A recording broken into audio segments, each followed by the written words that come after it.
कपड़े धोने वाली बहू। शादी के पहले से ही विभा को कपड़े धोने का बड़ा शौक था। कभी नल के नीचे तो कभी तालाब के पास। अरे मेरी नीली वाली लुंगी नहीं दिख रही है। विभा की अम्मा, कहाँ रखी है लुंगी? अरे वो तो विभा ने परसों ही धोकर रखी थी आपकी अलमारी में, देखो वहीं होगी। वो ना मैंने आज धो दी, मुझे लगा कि गंदी हो गई होगी।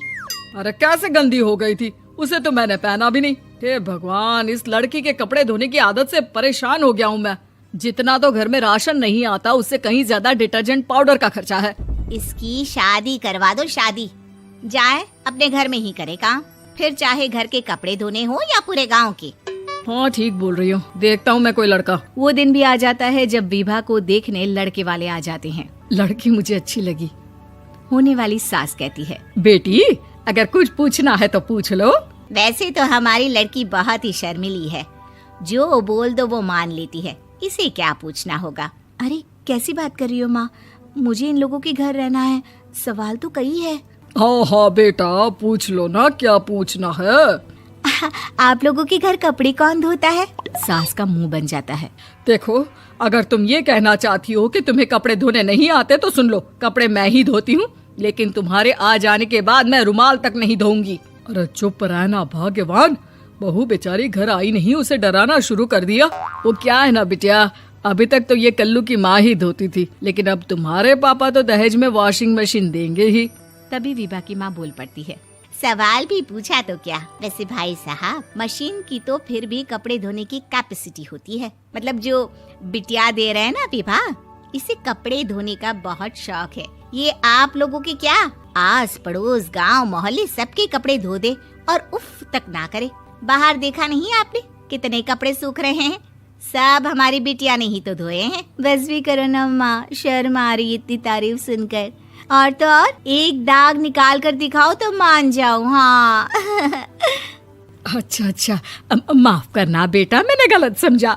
हमें तो रिश्ता बहुत पसंद है। और ऐसे जुड़ जाता है रिश्ता कपड़े धोने का शौक रखने वाली विभा का। उसकी शादी हो जाती है कोयला फैक्ट्री में काम करने वाले कल्लू के साथ। शादी के बाद अचानक विभा चिल्लाती हुई सास के पास आती है। सासू माँ, अरे सासू माँ कहाँ है आप? ये तो धोखा है, धोखा दिया आप लोगों ने मुझे। इसे ससुर के चक्कर के बारे में पता चल गया। अरे तो उसमें तुझे क्यों धोखा मिला है? अरे नल में पानी नहीं आता, कपड़े कैसे कब धुलेंगे? अच्छा, तू पानी नहीं आ रहा उसकी बात कर रही है। तो आपने क्या सोचा? कुछ नहीं। अच्छा, तेरी माँ ने कहा था कि कपड़े धोने का शौक है तुझे, याद आया मुझे। शौक बोलकर कपड़े धोने वाले मेरे जुनून को कम ना आके सासू माँ, कपड़ा धोना मेरा गुरूर है।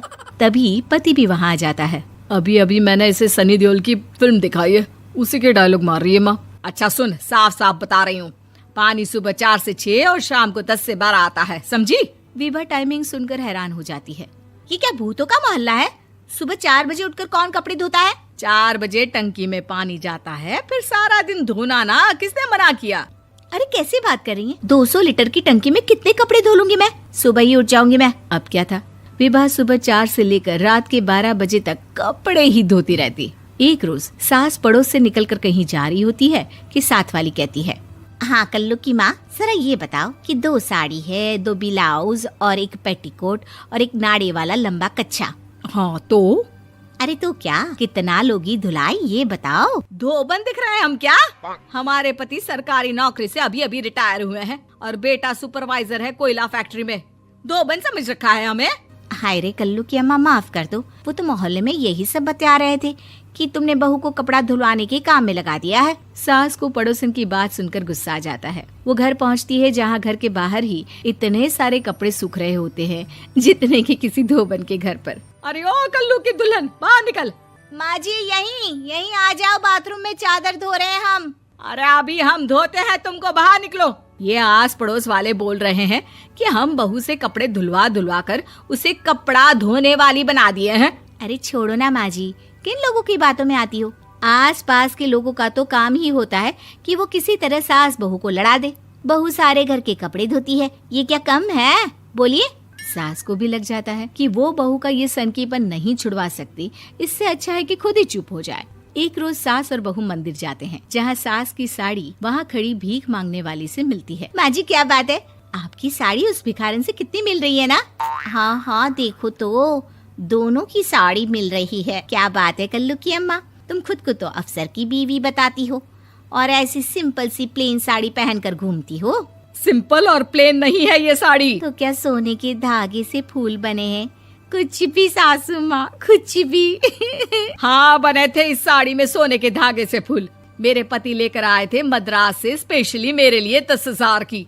ताहे भाई साहब इस भिखारन के लिए भी सेम टू सेम साड़ी लेकर आए होंगे 10,000 की। सास उस वक्त तो कुछ नहीं कहती, लेकिन बहू के साथ घर आती है और अलमारी से एल्बम निकाल कर लाती है। ये साड़ी देख रही है, ये वही साड़ी है जिसे मैंने अभी पहना था। इस साड़ी में ये जो चमकदार फूल दिख रहे हैं ना, ये सोने के धागों से काढ़े गए हैं। लेकिन तू लोकल वॉशिंग मशीन ब्रश से घिस घिस कर सारे फूलों को निकाल कर साड़ी प्लेन कर दी। मुझे माफ कर दीजिए सासू माँ। और तो और, जब मैंने तुझे तेरी गलती के लिए कुछ नहीं कहा, लेकिन तूने तो सबके सामने मेरा मजाक ही बना दिया। क्यों? बहू को समझ में आ जाता है कि अब से उसका कपड़े धोना बंद।